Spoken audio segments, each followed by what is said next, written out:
चूंकि ये वो दरबार है जहाँ चींटी का भी ख्याल रखा जाता है, ये वो दरबार है जहाँ चींटी का भी ख्याल रखा जाता है।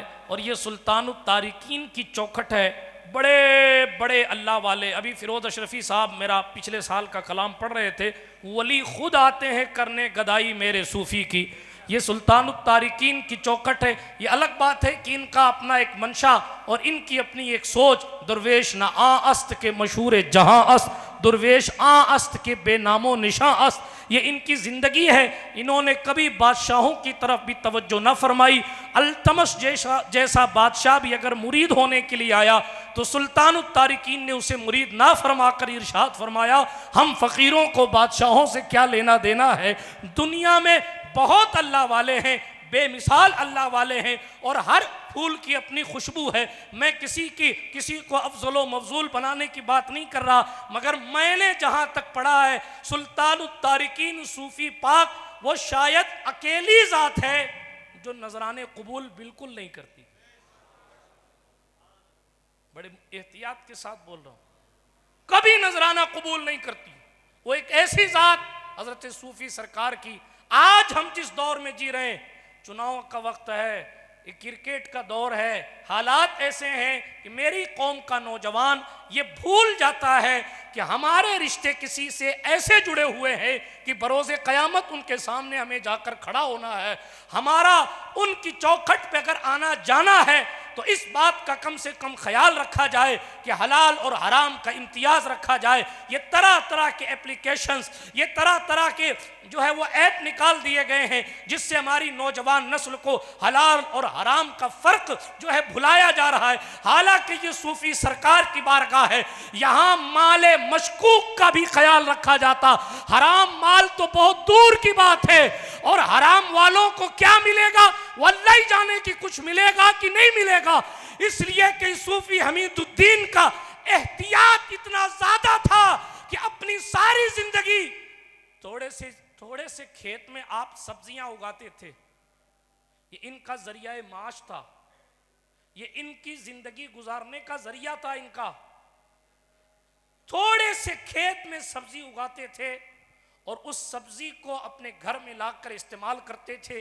जो एक्स्ट्रा होती थी उसको बेचकर कुछ माल अपने घर में लाते थे। इसके अलावा कोई काम ऐसा नहीं करते थे जो सोर्स ऑफ इनकम कहलाए, यानी आमदनी का जरिया कहलाए।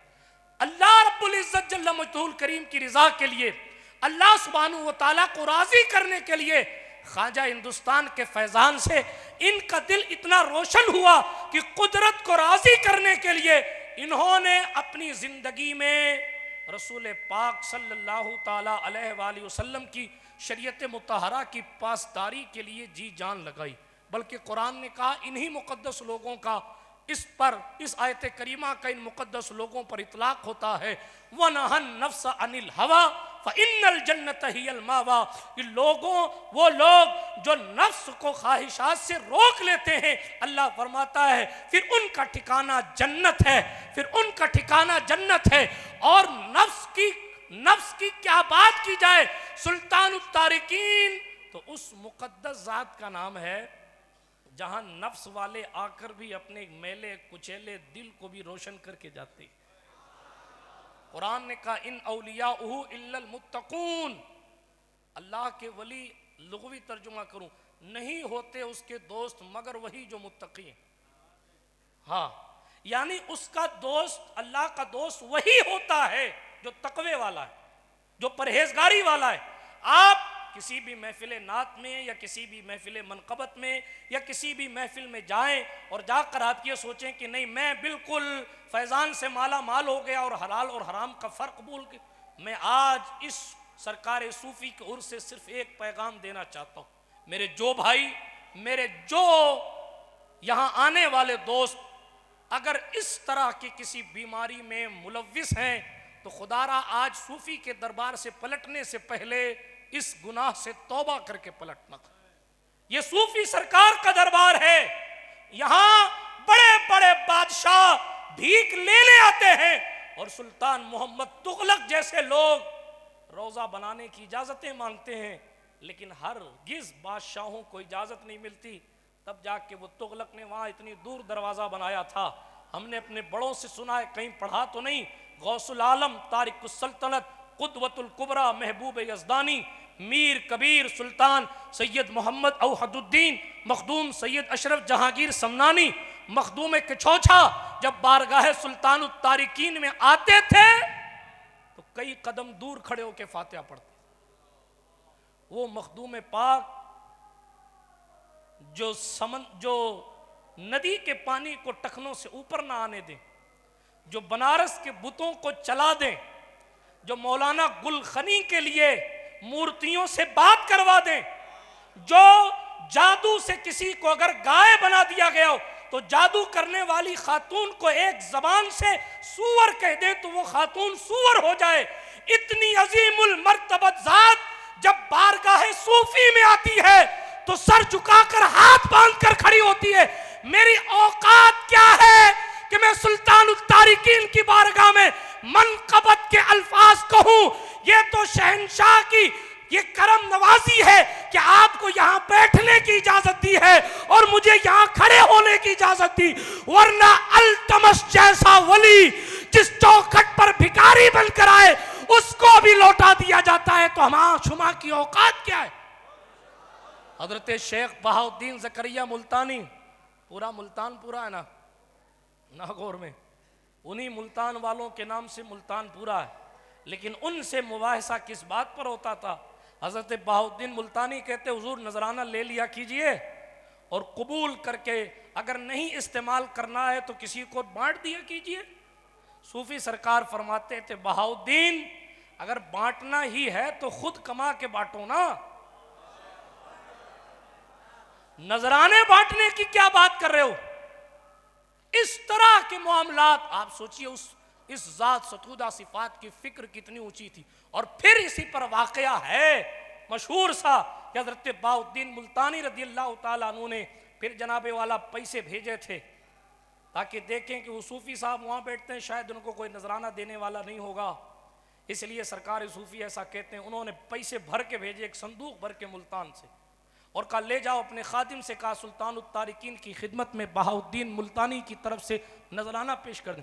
ये बहाउद्दीन मुल्तानी कोई छोटी जात है जो अपनी जमात में गौसुल आलमीन की शान रखता है, जिसका मनसब और मर्तबा यह है कि हज़रत सरकार शेख शहाबुद्दीन उमर सोहरवर्दी ने चंद लम्हों में जिसकी मंजिल को ताड़ा और फिर उसके बाद उनकी भरी जवानी में उन्हें खिलाफत का खिरका अता फरमाया।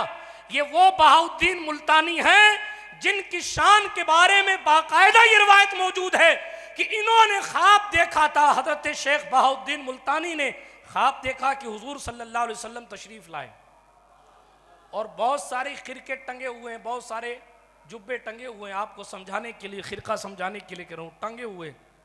हजरत सरकार रसूल पाक ने खिरका शरीफ उठा के कहा शहाबुद्दीन ये खिरका तुम बहाउद्दीन को दे दो।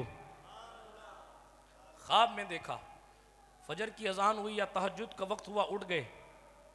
सुबह बाद नमाज फजर आपके मुर्शिद सिलसिला सोहरवर्दिया के बानी जो मशहूर हैं, हालांकि इनके बुजुर्गों में वो ने सिलसिला शुरू किया था, लेकिन मशहूर हजरत शेख शहाबुद्दीन उमर सोहरवर्दी।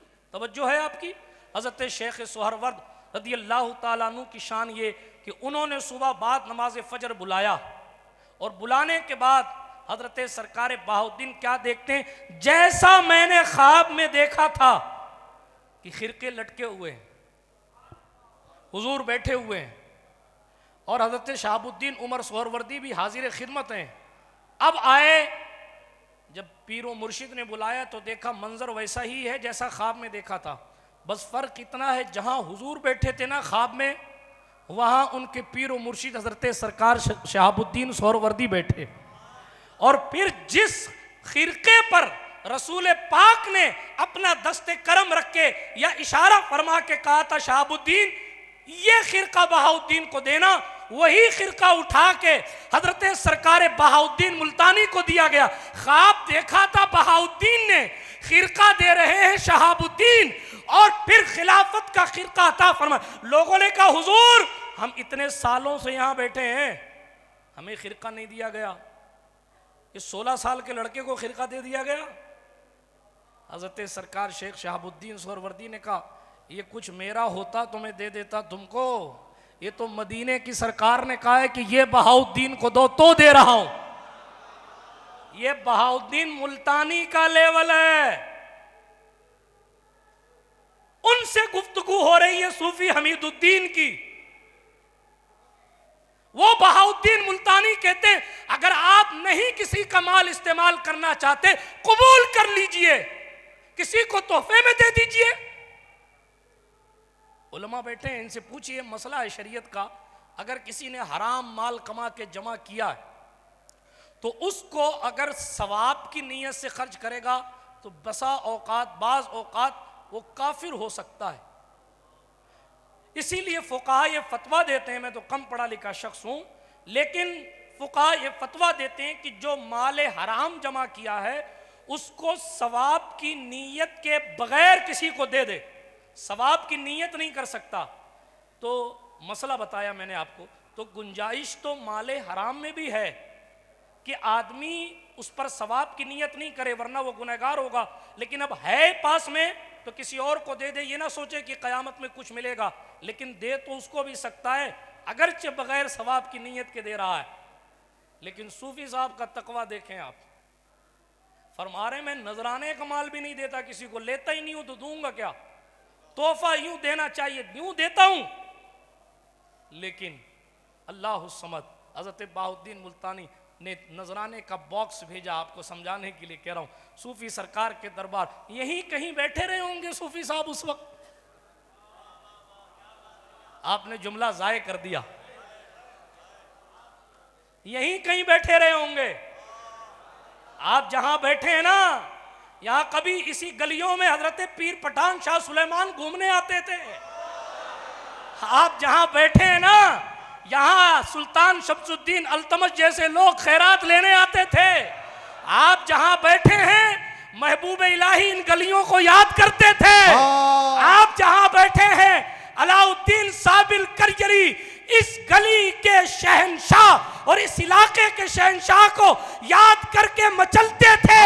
बल्कि नागौर का मुकद्दर संवरा कि हिंदुस्तान के शहंशाह ख्वाजा हिंदुस्तान ने अपनी ज़बान पाक से सूफी की वजह से कई बार शहर नागौर का नाम तो लिया होगा। नारे तकबीर, नारे रिसालत। बड़ी बड़ी किताबें जो दारुल उलूमों के लाइब्रेरियों में रखी हुई हैं, और उन बड़ी बड़ी किताबों में नागौर का नाम अगर किसी वजह से लिखा है तो वो जात सरकार सूफी हमीदुद्दीन नागौरी की जात। वाह वाह वाह वाह वाह वाह। अकेले की वजह से नागौर कहां कहां महफूज हो गया। जिस दरबार में बड़े बड़े हाथ बांध कर आते हैं, अल्हम्दुलिल्लाह हम उस शहंशाह की चौखट पर बैठे। नजराना पेश किया, हजरत सरकार सूफी पाक की खिदमत में कासिद उधर से लेके आया। उस वक्त सरहदें नहीं थी, ये भी ख्वाजा का इलाका है, वो भी ख्वाजा का इलाका है, तो उधर से इधर आया, लेके आया, कहा हुजूर नजराना, उसमें सोने चांदी थे, कबूल फरमाए। किसने भेजा है? बहाउद्दीन मुल्तानी ने भेजा है। यहीं कहीं तालाब था, तो सूफी सरकार ने फरमाया उठाओ नजराने को, ले जाओ तालाब में टेक के आओ। जब मैंने मना कर दिया बहाउद्दीन को कि मैं नजराने नहीं लेता, तो फिर क्यों जांचने के लिए नजराने भेज रहा है? हाँ, बात समझ आई आपको? सूफी साहब का दरबार है, यहाँ ज्यादा कोई सेठाई दिखाता है ना तो उसका गुल हो जाता है। यहाँ कोई ज्यादा शेख तरीकत बनने की कोशिश करता है ना तो वो तरीकत के उसूल को भूल जाता है, इसलिए कि उसूल तरीकत है ही नहीं की।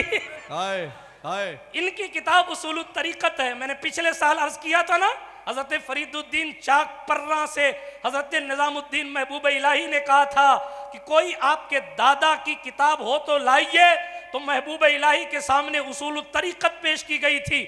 और जब सुल्तानुल मशाइख हजरत सरकार निजामुद्दीन महबूब इलाही ने उस उसूल तरीक़त को खोला था तो सरकार महबूब इलाही की निगाह जिस शेर पर पड़ी थी, आप बाहर जाएंगे तो लेफ्ट साइड में वो तख्ता लगा हुआ है आज भी, जिस पर लिखा है दरवेश ना आ अस्त के मशहूर जहास, दरवेश आस के बेनामो निशास। बड़े बड़े पीर जिस महबूब इलाही से खैरात लेते हैं उसकी जबान से निकला पीरान माँ हुनूस दर तरबियत माँ हस्तंद। हमारे पीर अब भी हमारी तरबियत करते हुए नजर आ रहे। वाह वाह वाह वाह वाह, नारे मखदूम तकबीर, नारे रिसालत, उर्से सूफी। मखदूम पाक के पीर हैं हज़रत सरकार अलाउल हक गंजे नबात, उनके पीर हैं सिराजुद्दीन अखी सिराज, उनके पीर हैं महबूब इलाही, पर दादा पीर हैं सुल्तान अशरफ के महबूब इलाही। और महबूब इलाही जिसको अपना पीर कह रहे हैं, हम उस हमीदुद्दीन नागौरी की चौखट पर बैठे। अपनी जिंदगी में इनकलाब लाइए ताकि लोग कहें कि सूफी को मानने वाले कभी अपनी निगाहों को गलत जगह इस्तेमाल नहीं करते, ताकि लोग कहें सूफी से अकीदत रखने वाले हराम माल की तरफ एक लम्हा भी तवज्जो नहीं करते, ताकि लोग जान लें कि सूफी की मोहब्बत जिस दिल में आ जाती है वो दिल कभी शैतानियत और शादियों के मौकों पर नाच गाने का अड्डा नहीं बनता, बल्कि जब जब भी बुराई करने का जी चाहता है, खुदा करे हमारा दिल ऐसा हो जाए कि उस वक्त सूफी हमीदुद्दीन का तकवा याद आ जाए। बात मुकम्मल करूं और शरीफ साहब को आपके हवाले करूं। नजराना पेश किया, उसको पानी में डलवा दिया, पानी में डलवा के फरमाया जा रहा मुल्तान। वो खादिम वापस जाने लगा। कहाँ? कहिए हमारे यहाँ की कंकरियाँ शकील साहब भर लीजिए, आप तो बहुत बेहतर जानते, कंकरियाँ भर लीजिए। वो भाटे कंकर वो सब भर लिए, वो भर के ले जाओ, हमारी तरफ से बहाउद्दीन को तोहफा दे देना। हम नहीं कबूल करते, वो तो कबूल करता है, हम नहीं लेंगे, ले जाओ उनको दे दो। अच्छा, वो आज की तरह के खादिम और मुरीद तो नहीं थे ना कि डब्बा खोल के चेक करें कि हजरत ने क्या पेश किया क्या नहीं पेश किया। अब तो हजरत ही की खोजबीन होने लगती है ना। अब तो मुरीद इतना ताकतवर हो गया है कि वो अपने पीर की तहकीक करने लगता। अल्लाह जाने, अल्लाह अल्लाह अल्लाह अल्लाह, हाय अल्लाह जाने क्या हो गया, अल्लाह की पनाह। और फिर वो तबसरे करता है, हमारे पीर साहब को यूं नहीं करना चाहिए, तो फिर तू ही पीर बन जा। काय को बिकने बिकाने की बात करता है, तू खुद खरीदार बन। अल अमान वल हफीज, अल्लाह की पनाह। उधर न जाए। तेजी के साथ अर्ज करता हूं, देखें जनाब, जिसका ज़र्फ जितना बड़ा होता है उसको फैजान उतना ज़्यादा मिलता है। हजरत जुन्नून मिस्री का किस्सा है ना, मैंने अभी परसों शरीफ भाई थे वहाँ, हम और लाडनू में आए, सोच रहे थे ना आप, सुभान अल्लाह, वो थे तो शरीफ भाई पाली, लेकिन सोच ये रहे थे तो माशाल्लाह। नहीं, आपने भी सुना होगा, कई बार आप साथ रहते हैं माशाल्लाह। जुन्नून मिस्री रहमतुल्लाह ताला अलैह ने किसी ने कहा, हुजूर मुझे इसमें आज़म की इजाज़त दे दीजिए। आज ये ट्रेंड चला हुआ है ना, बहुत सारे मैसेजेस आते हैं, बहुत सारे कॉल आते हैं, और मुझे तावीज़ लिखने की इजाज़त दें। कोई शकील साहब का दामन पकड़ के बैठ जाता है, मुझे नींबू पढ़ने का तरीका बताएं, मुझे इजाज़त दें। कोई जनाब मौलाना अंजार साहब को पकड़ता है, मुझे इजाज़त दिलवाइए। कोई हमारे जैसों को पकड़ लेता है तावीज़, ये दो, ये करो, वो करो, अल अमान वल हफीज़। मैं दूसरी तरफ नहीं जाता, लेकिन वो भी अल्लाह वाला था। उसने जुन्नून मिस्री से कहा, हजरत हमें भी कोई इसमें आज़म का वजीफ़ा दे दो। हजरत सरकार जुन्नून मिस्री ने मौलाना नौशाद साहब उनको एक डब्बा दे दिया, डब्बा। उस डब्बे में कुछ पैक करके दिया, कहा ले जाओ इसको फला जगह पहुंचा के आओ। वो डब्बा लेके गया ना, तो डब्बे में उछल कूद हो रही थी कुछ, तो उसने कहा यार हजरत ने क्या दे दिया मुझे, ये तो कूद रहा अंदर। तो उसने डब्बा खोल दिया, बर्दाश्त नहीं हुआ उस। जैसे उसने डब्बा खोला तो एक ऊंदरा कूद गया, चूहा कूदा। उसने डब्बा वापस पैक किया और वापस आया हजरत सरकार जुन्नून मिस्री के पास, कहने लगा हजरत मैंने अल्लाह का नाम पढ़ने के वजीफे मांगे थे, आपने ऊंदरा दे दिया मुझे। अब सरकार जुन्नून ने क्या जवाब दिया, इरशाद फरमाया जब तू एक चूहे की हिफाजत नहीं कर सकता तो इसमें आज़म की जैसी अमानत की हिफाजत कैसे कर सकता। मंजिले इश्क में तस्लीम और रजा मुश्किल है, जिनके रुतबे हैं सिवा उनको सिवा मुश्किल है। तो बहरहाल वो वाकई मुरीद थे, उन्होंने नागौर से लेके मुल्तान तक वो खोला ही नहीं कि इसमें क्या है। हालांकि भरा उनके सामने क्या था, भाटे, लेकिन फिर भी ऐसा नहीं किया उन्होंने कि कहीं रास्ते में उतार दें, यार मुल्तान के करीब जाएंगे दोबारा भर लेंगे, यहाँ से क्या पत्थर उठा के ले जाए। अकीदत तो अकीदत होती है, बगैर मेहनत के कुछ नहीं मिलता, बगैर मशक्क़त उठाए कुछ नहीं मिलता। सुने, वो भाटे वाटे लेके वहाँ पहुँचे, पूरा किस्सा सुनाया बहाउद्दीन मुल्तानी सरकार को। कहने लगे हजरत आप वाले पैसे तो फिका दिए नदी में और फिर भाटे भर के दे दिए, मैं कुछ कर नहीं सकता। उन्होंने कहा ले जाओ दे दो, मैं ले आया हूँ, कबूल फरमाइए आप। हजरत सरकार बहाउद्दीन मुल्तानी भी तो फिर बहाउद्दीन मुल्तानी थे। उन्होंने कहा अच्छा ले जाओ, मैं तो कबूल करता हूँ, मैंने कबूल कर लिया, इसे तकसीम कर दो। तो खादिम ने कहा हुजूर पत्थर भर के दिए हैं, क्या तकसीम करूंगा इनमें। हजरत सरकार बहाउद्दीन ने फरमाया खोल के देखा है? कहा नहीं देखा। कहा खोल के देखो। जब हजरत सरकार बहाउद्दीन मुल्तानी के कहने पर वो संदूक खोला गया तो नागौर के पत्थर मुल्तान में हीरे बन चुके थे। और सरकार बहाउद्दीन ने फरमाया इसीलिए मैंने कहा तकसीम कराओ, क्योंकि ये किसी और के नहीं, सूफी हमीदुद्दीन के शहर के कंकर हैं। जब कंकर की अहमियत इतनी है तो हमारे मुकद्दर पर रश्क करे कि हमें इस गली में आने जाने की इजाजत मिलती है, इस गली में हाजिर होने की इजाजत मिलती है। दुआ करें अल्लाह हमें यहाँ भी सूफी का रखे, वहाँ भी सूफी का रखे। बिला ताखीर इस्तकबाल कर लें। इस दुआ के साथ कोई जुमला गैर शरई गुफ्तगू में निकल गया हो, बल्कि पूरी जिंदगी में जो कुछ खताएं हुई आप सबको गवाह बनाकर सुल्तान उत-तारिकीन के वसीले से बारगाह मौला में तौबा करता हूँ। अस्तगफिरुल्लाह ताला रब्बी मिन कुल्लि ज़ंबिन व अतूबु इलैहि, अशहदु अल्ला इलाहा इल्लल्लाह वहदहु ला शरीक लह व अशहदु अन्ना सय्यदना मुहम्मदन अब्दुहु व रसूलुहु।